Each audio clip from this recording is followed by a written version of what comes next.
বছর ঘুরে আবারও এসেছে জাতীয় বাজেট। এবারের বাজেট কেমন হলো, কোন জিনিসগুলোর দাম কমলো বা কোনগুলোর বাড়লো সেটা কি জানেন? 2025-26 অর্থ বছরে বাজেট ঘোষণা করেছেন অর্থ উপদেষ্টা ডক্টর সালেউদ্দিন আহমেদ। এবারের বাজেটের সম্ভাব্য আকার ধরা হয়েছে 7,90,000 কোটি টাকা। এই হিসেবে গত অর্থ বছরের চেয়ে বাজেটের আকার কমেছে প্রায় 7,000 কোটি টাকা। 2024-25 অর্থ বছরের বাজেটের আকার ছিল 7,97,000 কোটি টাকা। এবারের বাজেটে বার্ষিক উন্নয়ন কর্মসূচি বা এডিপি ধরা হয়েছে 2,30,000 কোটি টাকা। এটিও গত বিদায়ী অর্থ বছরের চেয়ে কম। 2024-25 অর্থ বছরের বাজেটে এডিপি ছিল 2,65,000 কোটি টাকা। দেশের ক্রান্তি লগ্নে দেয়া এবারের বাজেটের কারণে বেশ কিছু পণ্যের দাম কমবে। যেমন বাজেটে নিত্য প্রয়োজনীয় পণ্যের দাম নিয়ন্ত্রণে রাখতে স্থানীয় ঋণপত্রের কমিশনের উৎস কর অর্ধেকে নামিয়ে আনার প্রস্তাব রয়েছে, যার ফলে চাল, ডাল, আটা, লবণ, তেল সহ কৃষি পণ্যের দাম কমার সম্ভাবনা রয়েছে। পাশাপাশি যাত্রী সেবা বাড়াতে 16 থেকে 40 আসনের বাস আমদানিতে শুল্ক 10% থেকে 5% নামিয়ে আনা হয়েছে। এতে বাসের দাম কমতে পারে। বর্তমানে 16 থেকে 40 আসনের বাসের জন্য 10% আমদানি শুল্ক, 15% মূল্য সংযোজন কর, 5% অগ্রিম কর ও 5% অগ্রিম আয়কর দিতে হয়। এছাড়া কম্পিউটার ও যন্ত্রাংশ, সব ধরনের ফল এবং স্থানীয় ঋণপত্রে উৎস কর 1% থেকে কমিয়ে 0.50% করার প্রস্তাব রাখা হয়েছে। এলএনজি আমদানিতে বিদ্যমান 15% ভ্যাট ও 2% অগ্রিম কর অব্যাহতি দেওয়া হয়েছে, যাতে বিদ্যুৎ, শিল্প ও পরিবহন খাতে খরচ কমে আসবে।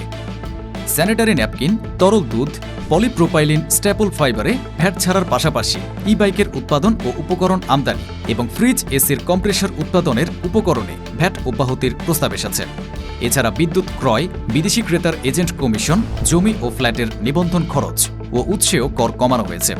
তবে কিছু পণ্যের দাম বাড়ার সম্ভাবনা রয়েছে, যেমন প্লাস্টিকজাত হোম ও কিচেন ওয়্যার সহ নানা প্লাস্টিক পণ্যে ভ্যাট দ্বিগুণ বাড়িয়ে 15% করা হয়েছে। হেলিকপ্টার আমদানিতে শুল্ক হার 10% থেকে বাড়িয়ে 37% করার প্রস্তাব থাকছে। এতে শুল্ক, ভ্যাট, অগ্রিম কর ও অগ্রিম আয়কর মিলিয়ে হেলিকপ্টার ব্যবহারে ব্যয় বাড়বে।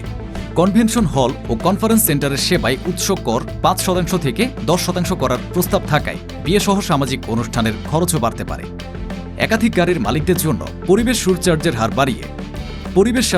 হার বাড়িয়ে সর্বোচ্চ 3,50,000 টাকা করার চিন্তা রয়েছে, যা বর্তমানে 25,000 থেকে 3 লাখ টাকা পর্যন্ত ধার্য করা আছে। রেফ্রিজারেটর, ফ্রিজার ও এসিতে ভ্যাট 7.5% থেকে 15%। মোবাইল ফোনের বিভিন্ন যন্ত্রাংশে ভ্যাট 2% থেকে 4% করা হতে পারে। এলপিজি সিলিন্ডারে 10% ভ্যাট আরোপের প্রস্তাব থাকছে। সিমেন্ট শিট, ফেরোম্যাঙ্গানিজ, ফেরোসিলিকো ম্যাঙ্গানিজ ও ফেরোসিলিকন অ্যালয়ের উৎপাদনে ভ্যাট বাড়ানোর পরিকল্পনা রয়েছে। একইভাবে লিফট উৎপাদন ও নির্মাণ সেবায় ভ্যাট বাড়ানো হতে পারে। এছাড়া Blender, juicer, grinder, rice cooker, iron সহ নানা গৃহস্থালী পণ্যে 5% হারে নতুন করে ভ্যাট বসানো হয়েছে। 4/3 হুইলারে ভ্যাট 7.5% এবং কটন সুতা ও কৃত্রিম আঁশের সংমিশ্রণে তৈরি ইয়ার্ন উৎপাদনে ভ্যাট বৃদ্ধি করা হয়েছে। এবারের বাজেটের মূল লক্ষ্য দ্রব্যমূল্য সহনীয় রাখা। এজন্য জাতীয় ঋণপত্রের কমিশনের উৎসে কর কমিয়ে অর্ধেক করা হচ্ছে। রিটার্ন দাখিলের জটিলতা কমিয়ে 39টি সেবার মধ্যে 12টিতে কেবল টিআইএন দাখিল করলেই চলবে, এমন প্রস্তাব আছে এবারের বাজেট প্রস্তাবনায়।